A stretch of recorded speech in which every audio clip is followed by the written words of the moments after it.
Kamakailan lang ay pinasok na sa serbisyo ng Philippine Navy ang pinakabago nitong guided missile frigate na kung tawagin ay BRP Diego Silang na isang Miguel Malvar class frigate na nabili mula sa Hyundai Heavy Industries ng South Korea sa ilalim ng Horizon 2 ng AFP Modernization Program. Inilunsad din ng Hyundai Heavy Industries ang pangalawa sa 6 na Raha Sulaiman class offshore patrol vessels na kung tawagin ay BRP Raha Lacandula at napakagandang balita ng mga ito dahil sunod-sunod na ang pagdating at inaasahang pagdating ng ating mga warships at malaking bagay na mabilis kumuha ng vessels ang Hyundai. At hindi pa nga nagagasgasan ang mga barko ng Philippine Navy, inaasahan na namang daragdagan ng 2 pang Miguel Malvar class frigates ang ating armada ngayong Horizon 3 ng AFP Modernization Program na kung saan may budget ng nasa 42 billion pesos at makikitang matindi ang pag-usad ng modernisasyon ng ating Navy kumpara sa ibang sangay tulad ng Air Force at Army. Tama lang din naman talaga na pagtuunan ng pansin ang sa Philippine Navy dahil kung sakaling magkaroon ng invasion o pag-atake sa ating bansa, ang ating mga warships ang unang sasalubong sa paparating na mga kalaban. At kung gugustuhin nating hindi aabot sa kalupaan ng Pilipinas ang labanan, dapat ay magkaroon pa tayo ng mas capable pa na mga warships. Hindi sasapat na mga Miguel Malvar frigates lamang ang ating pinakamalakas na mga vessels dahil kahit na armado ito ng nasa 24 na missiles na binubuo ng 16 na anti-air missiles at 8 anti-ship missiles, pahirapan pa ring makatapat ito sa Type 054B frigate ng Chinese Navy na kung saan mayroon namang nasa 32 cells na vertical launching system at latest na mga radars at sensors ng China. Ino-offeran din naman tayo ng Hyundai ng panapat sa barko na ito tulad na lang ng HDF 4300 frigate na kung saan mayroon ding napakalakas na radar at kaya ding lagyan ng 32 cells na vertical launching system at tumaasa tayong mabibili din ito ng bansa.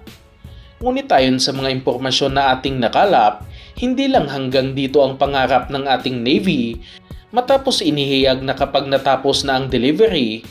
sa mga karagdagan pang mga Miguel Malvar frigates ay susunod ng bibilhin ng Pilipinas ang mas malalaki pang warships at isa na nga sa magiging contender dito ang HDF 6000 frigate. Ito ang pinakabagong disenyong frigate ng Hyundai Heavy Industries na nitong taong 2025 lang inilabas sa publiko at ibang klase ang frigate na ito dahil halos mala-destroyer na rin ang laki at bigat nito na umaabot sa 6,500 na tonelada. Doble na ito kumpara sa ating Miguel Malvar frigates at ayon sa isang South Korean defense blogger, inaasahang isa ito sa may i-offer sa ating bansa sa taong 2030 pagkatapos ng Horizon 3 ng AFP Modernization Program. Maaaring isipin ninyo na hindi kakayaning bilhin ng Pilipinas, ngunit base sa ating mga nakalap na impormasyon, nagkakahalaga lamang ng nasa $600 million bawat isa nito o nasa 35 billion pesos na kayang-kaya bilhin ng ating bansa kung gugustuhin talaga ng Philippine Navy. Mas mahal pa ang presyo ng ino-offer na FDI frigate ng bansang France laban sa Miguel Malvar frigate na kung saan nagkakahalaga ng nasa 40 billion pesos